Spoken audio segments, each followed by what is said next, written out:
안녕하세요. 자, 이번 시간에는 이제 통일신라 시대 통치 체제에 대해서 공부하겠습니다.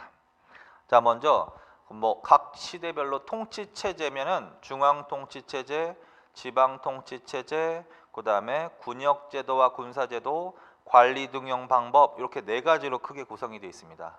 그런데 이제 남북국 시대까지는 관리 등용 방법은 거의 안 나와. 왜 그러냐면 남북국 시대까지 폐쇄적 신분제사였거든. 그래서 주로 신분에 의해서 관리가 등용되는 시대이기 때문에 관리 등용 방법은 고려 시대부터 본격적으로 나오기 시작한다 이렇게 생각하시고 이제 세 가지를 주로 정리하는 거야. 중앙, 지방, 군사. 중앙에 대해서 먼저 봅시다.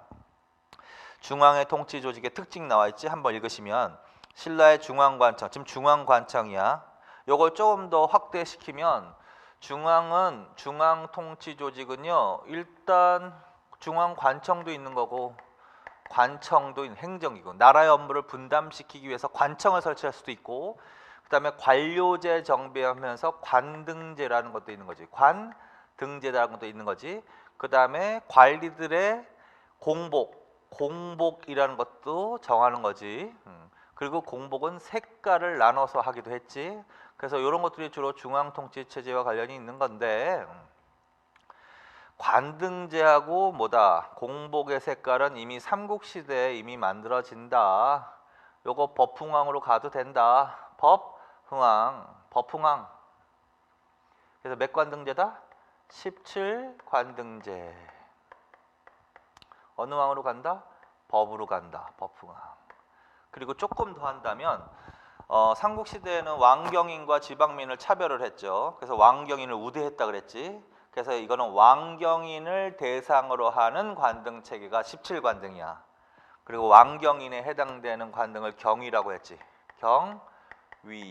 경위. 그래서 조금 더 자세하게 하면 그렇다는 거지. 경위와 지방민에 적용되는 외위가 있는데 여기서 경위는 왕경인을 대상으로 하는 위계질서, 법흥왕 때 몇 관등으로 정비된다? 17관등으로. 그거 하나. 그 다음에 공무원의 유니폼 색깔 맞추는 거야. 그걸 공복이라고 하고, 공복의 색깔을 위계질서에 따라서 관등 기준으로 달리 있게 한 거죠. 그래서 복색은 백제하고 신라만이지. 지금 신라 하는 거니까 자비청황색.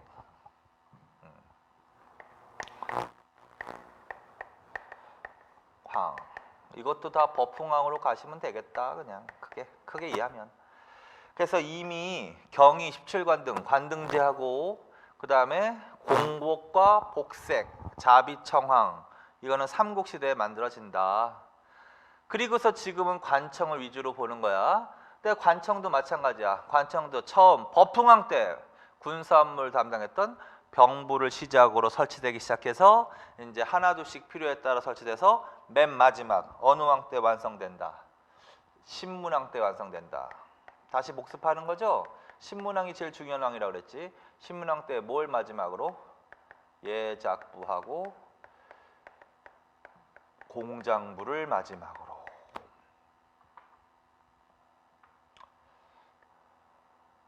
그래서 그거 하나 다시 정리해 놓으라는 거야. 그리고서 이제 그러면 여기가 이제 모든 중앙행정관청이 완비된 거잖아. 그 완비 딱 시켜놓고 보니까 전체를 보니까 나라의 업무를 되게 크게 6가지로 나누어서 분담시키는 조직이라는 거야. 그래서 그걸 육전조직이라고 한다. 육전제, 육전체제, 육전조직. 육전조직을 완비했다 이렇게 볼 수도 있는 거지. 그래서 신라는 육전조직을 삼국시대에 완비하지 못하고 통일신라 시대 때, 신문왕 때 완비됩니다. 그것에 비해서 통일신라 때 육전조직을 갖췄던 나라가 있다. 그건 백제다. 그걸 육좌평제에 대한 설명이다. 이렇게.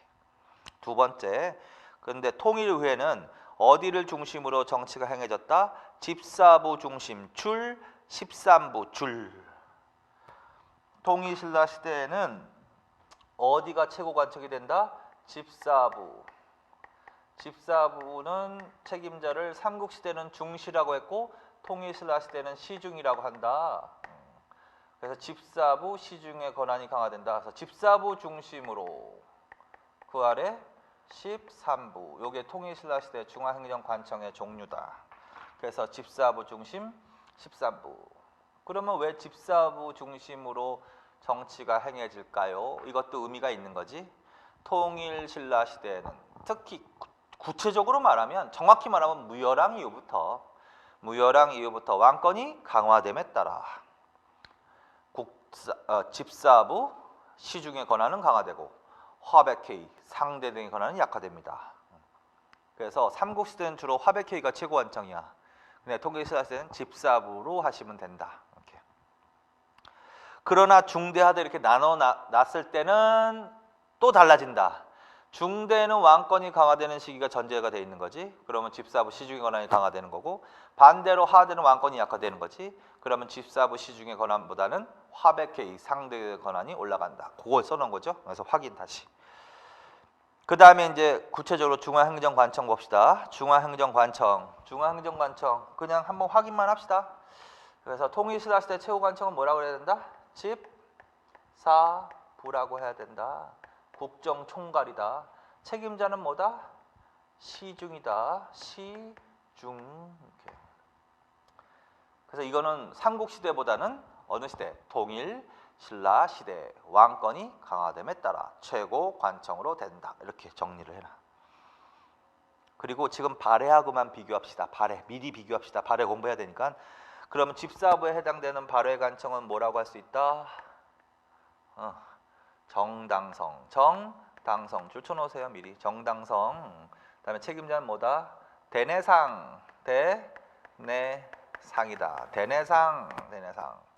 자, 그래서 통일신라시대 최고관청, 집사부, 수상, 시중, 발해 최고관청, 정당성, 수상, 대내상. 그래서 그 비교. 자, 그 다음에 이제 완벽하게 순서가 아니라 이제 완벽하게 이제 정비해 보니 나라의 업무를 6가지로 분담, 크게는 가장 기본적인 업무를 6가지로 분담시켜서 그거를 담당하게 하는 행정관청이라는 거야. 그걸 육전조직이라고 한다. 육전조직은 뭐야? 법흥왕 때 병부를 시작으로 해서 예작부, 공장부를 마지막으로 신문왕 때 완비된다. 다시 한번 확인하시고. 그 다음에 이제 6가지 기능이란 대충 이런 거야. 인사, 한번 크게 읽어봐. 인사, 재정, 의뢰, 군사, 형률, 공사, 건축. 이렇게. 그래서 그걸 육전조직만 확인만 합시다. 따로 쓰지 말고. 위하부라는 관청이 있다. 위하부라는 관청이 있다. 책임자는 뭐다? 영이다. 하는 일은 뭐다? 인사다. 인사권을 담당했다. 자, 그 다음에 조부하고 창부가 있다. 조부하고 조창. 그래서 조창 이렇게 읽어보세요. 조부하고 창부. 조창. 책임자는 똑같이 0이고 가장 단순한 기능은 재정 기능을 담당한 관청이다. 신라에서 재정을 담당하던 관청은 조부하고 창부 이런 얘기가 되는 거죠.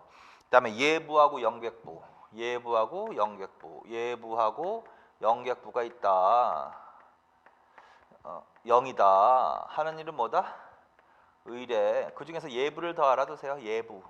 그래서 신라에서 의뢰를 담당했던 관청은 뭐다? 예부다. 그 다음에 병부가 있다. 병부는 이건 쉽지 뭐. 담당하는 기능은 뭐다? 군사. 그 다음에 형률을 담당했던 관청이 뭐였다? 좌이방부, 우이방부. 합쳐서 좌우 이방부라고 한다. 책임자는 똑같이 0이다. 이거는 뭐다? 형률을 담당한다. 형률. 뭐 법률, 형벌제도 뭐 이런 거. 그 다음에 마지막으로 예작부하고 공장부. 신문왕 때 완비되는 거지. 예작부하고 공장부. 똑같이 책임자는 0이고. 이거는 뭘 담당했다? 건축. 이렇게. 그래서 나라의 가장 기본적인 업무를 나눠보면 이렇게 된다는 거야. 인사 업무, 재정 업무, 의뢰 담당, 군사, 형률, 건축. 그래서 이렇게 가장 기본적인 이런 식으로 나눠서 6가지잖아. 이걸 육전 조직이라 하고 여기에 해당되는 신라의 부서는 이렇게 된다는 거다. 근데 이거를 이제 발해하고 비교합시다. 발해는 육부가 있다. 육부, 충부. 순서대로 읽어보세요.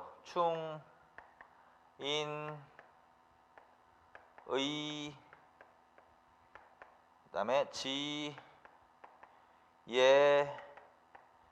신 이렇게 미리 읽으세요. 충인의 지혜신, 충인의 지혜신 이렇게. 그리고 일단 거기 조작을 좀 해놓으세요. 충인의 삼부 있지? 요거는 좌사정이라고 해놔. 좌사정. 지혜신 삼부 있죠?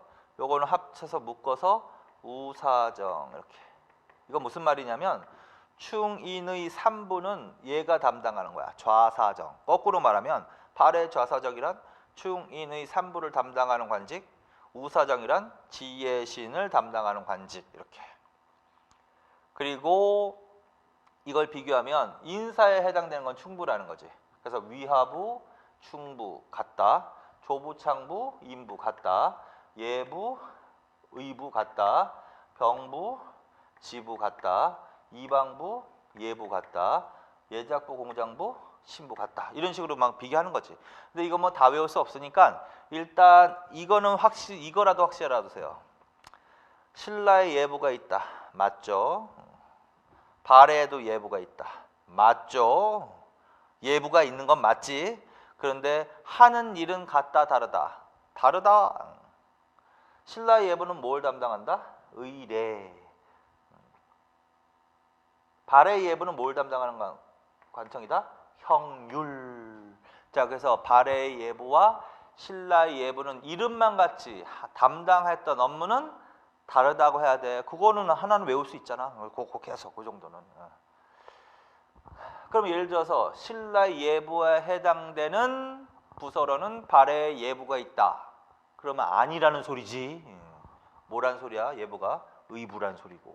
그럼 예를 들어서 거꾸로 발의 예부에 해당되는 부서는 신라의 예부다. 그것도 아니란 소리지. 그럼 뭐라는 소리야? 이방부라는 소리죠. 자, 그래서 그거 기억해. 자, 그 다음에 이거 봅시다. 자, 시중 있지. 시중하고 나머지 관청의 책임자는 다 뭐라고 그랬어 지금? 0이라고 했지. 그래서 시중과 0이 나오는 거지. 이거 골품제도 할 때 설명을 드렸죠. 자, 시중이나 0은 신라 중앙행정관청의 장을 말하는 거지. 그러니까 이거는 누구만 독점한다? 골품제도에 의하면 진골만 독점, 진골 독점이라고 또 써놓으세요. 왜 그러냐면 통일 이후에도 골품제도가 없어지지 않거든. 따라서 골품제도가 없어지지 않기 때문에 골품제도의 내용이 그대로 적용되는 거야. 그래서 통일 이후에도 시중이나 영은 뭐야? 누구만 독점했다? 진골 독점. 그거 하나 기억하세요. 자, 그래서 여기까지. 자, 그 다음에 기타 관청으로 갑시다. 여기서 뭐 제일 잘 나오는 게 관리 감찰 기구야. 관리 감찰하는 기구로는 뭐가 있다? 신라에는 뭐가 있다? 중앙의 사정부, 지방의 외사정. 그래서 사정부하고 외사정, 그거 반드시 사정부하고 외사정. 발에는 뭐가 있다? 중정대, 이렇게.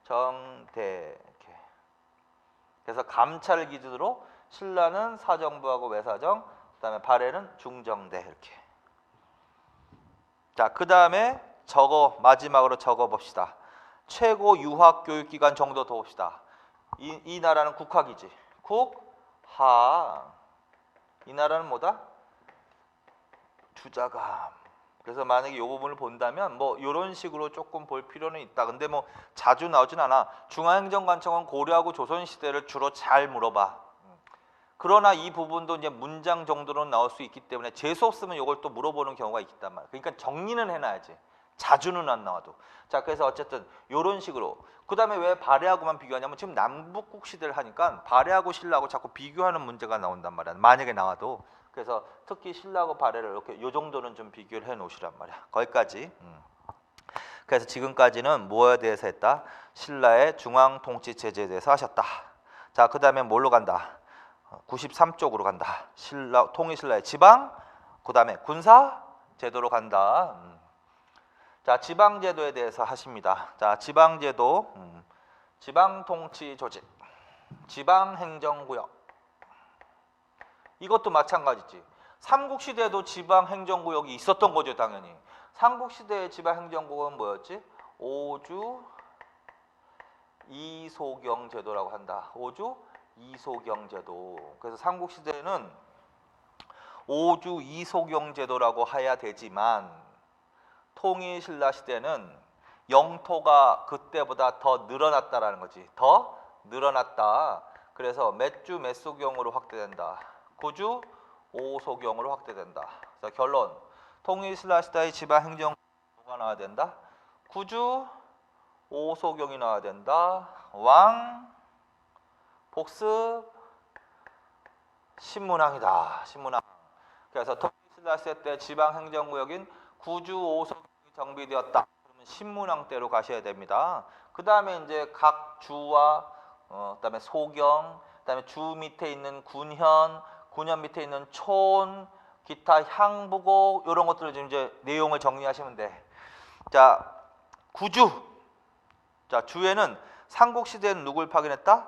군주. 줄 쳐놓으세요. 군주. 근데 통일 이후에는 무엇으로 명칭이 변화한다? 총관도독. 자, 주에 대해서 먼저 설명한다. 자, 주에 대한 설명을 맞는 것은 주에는 지방장관으로 삼국시대에는 군주가 파견되었었는데 군주라고 이름을 했는데 통일신라 시대는 뭘로 이름이 바뀐다? 총관, 도독. 그거 줄. 총관, 도독.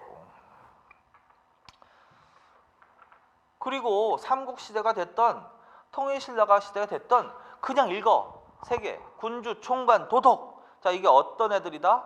주에 파견된 지방관을 말한다. 주를 다스리는 지방관을 말한다. 군주, 총관, 도독. 자, 그 다음에 두 번째. 삼국시대에는 삼국 간의 항쟁이 치열했다.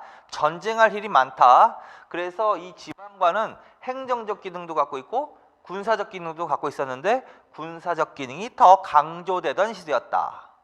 그러나 통일 이후에는 전쟁이 줄어드니까 군사적 기능은 약화시키고 행정적 기능이 강화됐다. 그거 하나 더. 통일신라 시대에는 지방관의 무슨 기능을 더 강화한다? 행정 기능을 더욱더 강화한다. 그 두 개 줄줄 오세요.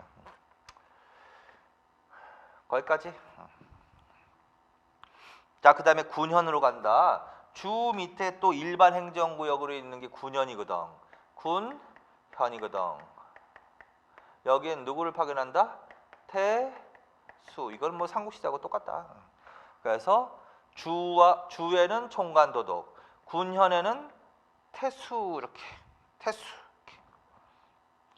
그 다음에 군현 밑에 가장 말단 행정 단위가 뭐다? 가장 말단 행정 단위가 촌락이다. 자, 촌락도 삼국시대하고 똑같아. 자, 촌락은 어떤 단위다? 가장 말단 행정 단위. 여기에는 지방관이 파견되지 못하고 통일신라 시대에도 마찬가지라고 지방관이 파견되지 못하고 누구로 하여금 토착 세력으로 하여금 통치하게 했다. 그 토착 세력, 지방 세력, 토착 세력, 지방 세력 그 사람을 두 글자로 뭐라 그런다? 촌주라고 한다. 자, 그래서 촌주 반드시 기억하시란 말이야. 촌주는 중앙에서 파견된 사람이 아니라 그 지방의 토착 세력, 지방 세력이었습니다. 이렇게. 그래서 촌주. 자, 그리고서 이제 거기 줄쳐놔. 몇 개의 촌을 합하여 한 명의 촌주. 그래서 무슨 말이냐면 각 촌락마다 한 명의 촌주가 있었던 게 아니라요. 몇 개의 촌락을 합해서 한 명의 촌주가 다스렸다. 그 얘기야. 그래서 그거 줄. 그다음에 촌주에게는 무슨 위가 주어져야 된다? 외위줄. 무슨 말이냐면 왕경인을 대상으로 하는 위계질서하고 관등체계하고 지방민을 대상으로 한 관등체계가 다르다 그랬지. 그래서 왕경인은 경위, 지방민은 외위 이렇게 해야 된단 말이야. 근데 촌주는 지방민이니까 외위가 맞지. 외위줄. 경위 이러면 안 된다는 소리지. 그 다음에 중앙에 무슨 신분에 해당된다? 오도품이나 사도품의 지위 줄. 이것도 조심해야 돼. 오도품이나 사도품 신분이 촌주에 임명되는 것이 아니라 촌주도 지방민이니까 골품제도의 적용 대상이 아니라고 왕경인을 대상으로 하기 때문에 그러나 지방의 이 촌주의 지위를 왕경인과 비교해 보면 대충 그 신분의 지위에 해당된다는 거야. 그래서 오두품이나 사두품, 오두품에 해당되는 사람을 진촌주, 사두품에 해당되는 사람을 차촌주라고 한다. 줄. 자, 중앙정부는 무슨 제도를 통해서 이들을 통제했다? 상수리제도. 그거 반드시 줄. 상수리제도. 이 촌주는 당연히 지방에 기반을 두고 있는 지방 세력이란 말이야. 따라서 얘네들이 또 마음 먹기에 따라서 독자 세력화, 중앙정부에 반발하는 독자 세력화할 가능성이 많은 거지. 그래서 결국은 중앙정부는 이들을 감시해야 되겠죠. 그래서 이들을 통제하기 위해서 운영된 제도가 뭐다? 상수리제도. 어쨌든 상수리제도 줄. 상수리제도는 어느 시대? 그걸 기준으로 공부한다. 상수리제도는 어느 시대? 통일신라 시대. 누구를 통제하는 정책이야? 촌주를 통제하는 정책. 지방을 통제하는 정책. 이렇게. 자, 그 다음에 신라 하대 줄. 근데 아까 얘기했듯이 중대는, 이걸 중대 하대로 나눠서 설명을 하면 중대는 왕권이 강하단 말이야. 그래서 중앙정부의 힘이 셌단 말이야. 그래서 중대는 중앙의 지방에 대한 통제력이 강했다고요. 그래서 촌주가 중앙정부의 통제 하에 있었던 거야. 그런데 하대로 가면 달라지지. 하대로 가면 중앙정부의 지방에 대한 통제력이 약화되는 거 맞죠? 그래서 결국은 중앙정부의 통제에서 벗어난 반독립적인 세력. 내가 다시 복습시켜 주는 거야. 중앙정부의 통제에서 벗어난 반독립적인 지방 세력. 그 다음에 자기 근거지에 성을 쌓고 스스로 성주 장군이라 칭했다. 그리고 그 지역의 행정권과 군사권을 장악했다. 그게 호족아냐 두 글자로. 그래서 신라하대는 호족이 성장하는 시대다. 근데 그 호족의 유행에 네 가지가 있는데 그 중에 촌주가 들어가잖아. 자, 그래서 중대는 중앙정부 통제하에 있었으나 하대는 중앙정부의 힘이 약화됨에 따라서 반독립적인 세력인 호족으로 성장했다. 결론 호족으로 성장. 그것만 줄쳐놓으시면 되지. 거기까지. 자, 그 다음에 이제 항부국에 대해서 합시다. 일반 군현과 별도. 이게 이제 일반 행정구역이야. 주 군현. 근데 이것과 별도로 별도 일반 군현과 별도로 설치된 특수 행정구역이 있다. 특수 행정구역이 있다. 줄쳐놓으세요. 일반 군현과 별도로 설치된 특수 행정구역. 그게 바로 향부곡의 의미다. 근데 여기에 사는 사람들은 일반 군현에 사는 사람보다 차별 대우를 받았다고. 그래서 어떤 식으로 차별 대우를 받았다? 더 많은 세금을 부담하는 등 차별 대우. 그거 줄쳐놓으세요. 그래서 일반 군현에 사는 주민들보다 더 많은 세금을 부담해야 했다. 이런 얘기지. 그래서 그거 정도 알아두십시오. 자, 그래서 지금 뭐에 대해 설명했어? 주, 군현, 촌, 그다음에 향, 부곡. 이렇게. 자, 그다음에 오소경으로 갑니다. 오소경에 대해서 설명합니다. 자, 오소경은 일단 여긴 누구를 파견합니다? 사신을 파견합니다. 사신. 자, 지방관만 나열하면 총관, 도독을 파견한 동네가 있고, 그 다음에 태수를 파견한 동네가 있는 거지. 그 다음에 사신을 파견한 동네가 있는 거지. 그래서 총관, 도독은 주, 여기는 군현, 여기는 소경. 그래서 소경은 사신을 파견했습니다. 그리고 이 소경은 작은 수도란 뜻이잖아. 신라는 수도가 경주고 망할 때까지 변하지 않는다고. 한쪽에 치우쳐 있다고요. 그거를 네 글자로 수도가 한쪽에 치우쳐, 편제되어 있다. 수도가 편제되어 있다. 치우쳐 있다. 그러면 먼 지역을 통치하기가 곤란한 거지. 그래서 그것을 보완하기 위해서 수도가 한쪽에 치우쳐 있는 것을 보완하기 위한 목적으로, 일반 행정 목적으로가 아니라 수도가 한쪽에 치우쳐 있는 것을 보완하기 위해서, 지방 감시를 강화하기 위해서, 이런 식의 특수한 목적. 그게 바로 뭐다? 소경이라는 거야. 그래서 수도가 한쪽에 치우쳐 있는 것을 보완 줄. 그리고 심지어는 이 소경에는 피지배민의 지배층, 피정복민의 지배층의 일부를 강제로 이주하게 해서 살게 하게 됐어. 그래서 중원경에는 가야귀족출, 남원경에는 고구려귀족출. 그래서 그게 대략 소경에 대한 설명입니다. 그리고 5개 소경 5개 줄쳐 놓으세요. 자, 지금 어디 5군데에다가 지금의 5군데에 통일시대 때 소경이 설치된 동네라고. 김해, 남원, 충주, 청주, 원주 이렇게 5개. 그래서 김해는 금관경, 남원에는 남원경, 충주에는 중원경. 그 5개 다 줄쳐 놓으세요. 청주에는 서원경, 그 다음에 원주에는 북원경. 요 5개 공통적인 특징이 뭐야? 수도가 한쪽에 치우쳐 있는 것을 보완하기 위해서 설치되었다. 지방 감시 강화와 관련이 있다. 지방 문화의 거점 역할도 했을 것이다. 여기에는 사신을 파견했다. 사신이 나와야 돼. 총관 도독이 아니라. 그 다음에 피정복민의 지배층을 강제로 이주해서 살게 하기도 했다. 이렇게 된다는 거지. 자, 그래서 그 5개 줄쳐 놓으시고 나중에 하겠지만 서원경 있죠. 청주 있지. 서원경. 거기에다가 밑에다 민정문서라고 써놔. 민정문서.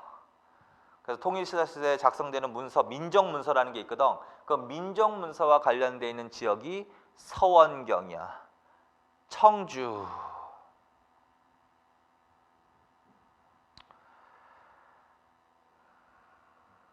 그 다음에 거기 본문에도 있지만 거기에도 또 쓰세요. 남원경에다가는 고구려 귀족.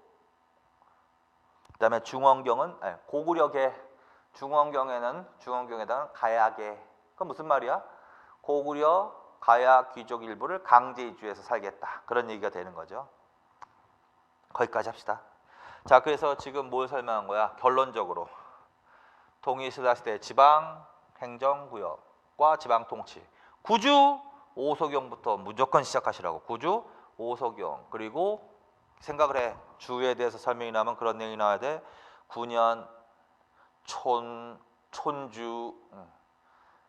그 다음에 군현과 별도로 설치된 특수행정구역 향부곡 내용. 그 다음에 마지막으로 소경.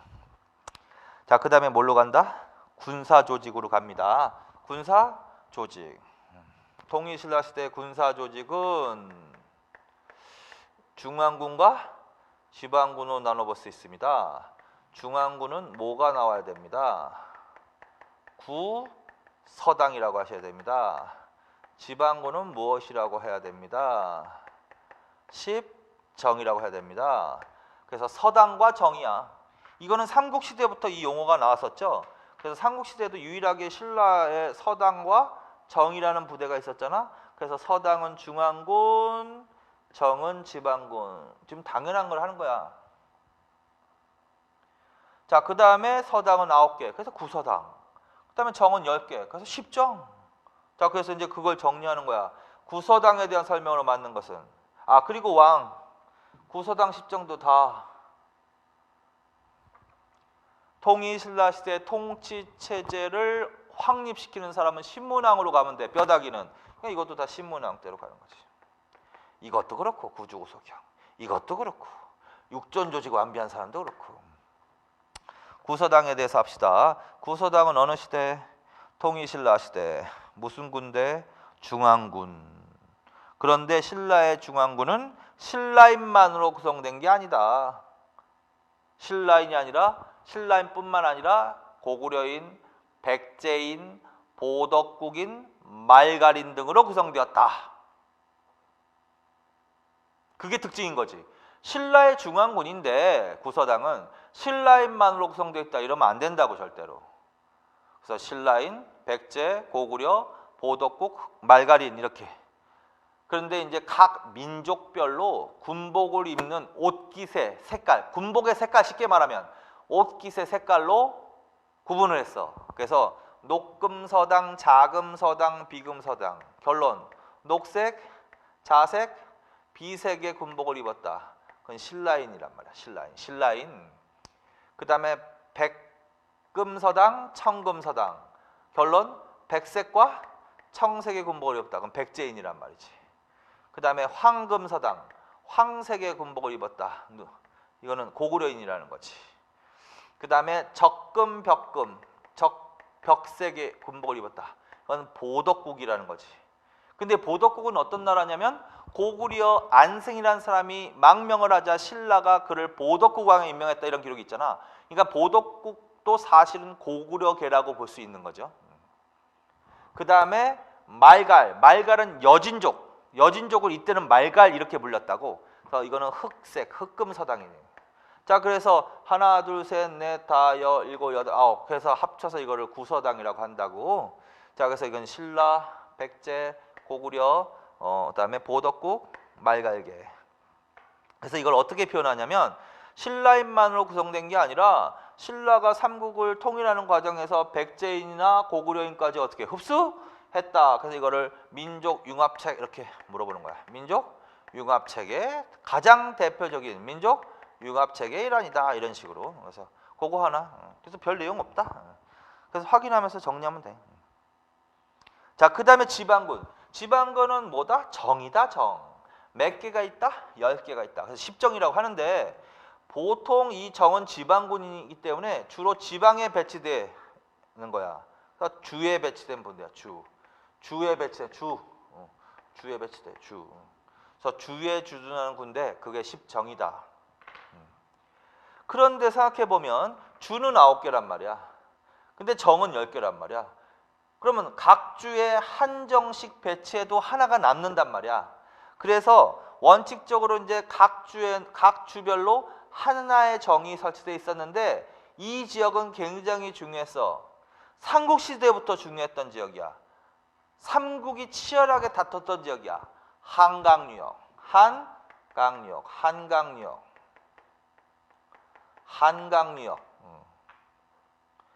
복습한다. 자, 신라가 한강을 처음 점령한 때가 어느 때다? 진흥왕 때입니다. 그리고 진흥왕이 한강을 점령하고 여기에 신주를 설치했지. 신주를 설치하고 당항성을 확보했지. 서해안의 대표적인 항구 당항성. 이런 얘기가 나오는 거지. 그래서 이제 삼국시대에는 신주 이런 명칭이 나올 수 있어. 그런데 통일 이후에는요. 한산주, 그 다음에 한주 이렇게 바뀌어. 한산주, 한주 이렇게 바뀌어. 자, 그래서 통일신라 시대 한강유역에 설치된 주의 명칭은 어떻게 부른다? 한산주, 한주 이렇게 부른다. 삼국시대는 신주라고도 불리기도 했다. 통일시대는 한산주, 한주라고 한다. 거꾸로 한산주, 한주는 한강유역이다. 그래서 여기는 굉장히 중요시 여겼던 지역이죠. 삼국시대부터. 통일신라 시대도 마찬가지다. 그래서 여기만 몇 정이 배치되었다? 2정이 배치되었다. 그 얘기하는 거야. 자, 그래서 지방군 10정 어디에 배치된? 구주. 어느 유역에? 한강유역 출. 그리고 그걸 기준으로 한번 복습 다시 한 거지. 신라가 한강유역을 점령한 때가 어느 때냐고 완전히. 진흥왕 때라고요. 그리고 그때 진흥왕이 그때 한강유역에 설치한 주 명칭이 뭐냐고요. 신주라고 했다고요. 그 다음에 신주를 확보하면서 한강유역을 확보하면서 경기도 남양의 대중국 대표적인 무역항 당항성을 확보했다는 얘기고. 그리고 통일 이후에는 그 유역에 설치된 주 명칭을 뭐라 그런다? 한산주, 한주. 근데 한주만 써 있는 거지. 한산주 그다음에 한주. 그리고 여기는 워낙 중요해서 여기는 몇 정이 배치됐다? 2정. 그래서 그 정도만. 자, 그래서 지금 구서당 10정에 대해서 하신 겁니다. 자, 그다음에 이제 마지막으로 외사정 파견과 상수리 제도를 봅시다.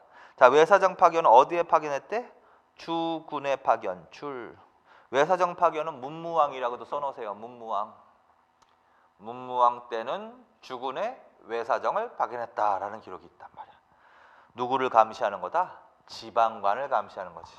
아까 했던 거를 요약을 하면 주의 총관이나 뭐 도독이 있는 거지, 그렇지? 그다음에 주 밑에 뭐가 있는 거죠? 주 밑에 군현에는 태수가 있는 거지. 얘네들이 중앙에서 파견된 지방관 아니야? 얘네들도 결국은 감시를 해야 되겠지. 그래서 얘네들을 감시하는 감찰 이래도 되고, 감시하는 기구로는 뭐다? 외사정이라고 하셔야 됩니다. 외사정. 그러면 9년 밑에 가장 말단 행정단위는 뭐야? 촌락이지. 촌라는 건 누가 통치를 했지? 촌주죠. 촌주. 촌주. 촌주는 토착 세력으로서 얘네들도 감시했다는 거지. 그래서 아까 촌주할 때도 나왔지만 이 얘네들을 감시하는 제도는 뭐였다라는 거야?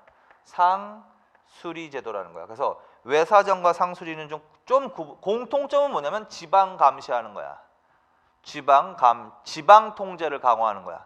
그런데 좀 나누세요. 외사정은 지방관을 감찰하는 거고 촌주를 감시하는 제도는 뭐라 그런다? 상수리 제도라고 한다. 그리고 이제 상수리 제도의 개념을 좀 더 알아두세요. 자, 상수리 제도란 촌주의 자제 중앙의 인질로 머무르게 하는, 거기까지 줄쳐놓으면 돼. 그게 상수리 제도의 의미야, 개념. 따라서 상수리라는 애들은 인질로 잡혀 있는 애들이라고. 자, 그래서 촌주의 자제를 중앙의 인질로 머물게 하였다. 그게 상수리 제도. 그러면 결국은 왜 그럼 인질로 잡아두는 거야? 촌주의 자제를. 촌주 감시하기 위해서. 그래서 촌주 자제 인질로. 그런데 이 제도가 고려나 조선시대까지 계승된다. 자, 고려시대는 뭘로 가야 된다? 반드시 줄쳐놓으세요. 고려시대에는 기인제도로 갑니다. 그다음에 조선시대는 뭘로 간다? 경절이, 영절이라는 제도로 갑니다. 경절이, 영절이. 그래서 그거 순서대로 알아두세요.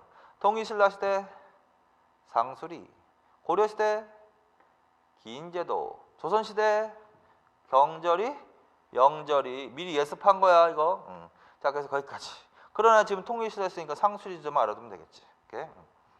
자, 그래서 지금까지 하신 게 통일신라시대 통치 체제에 대해서 하신 겁니다. 자, 이번 시간은 여기까지 하고 다음 시간에 이제 통일신라 경제로 들어가겠습니다. 수고하셨습니다.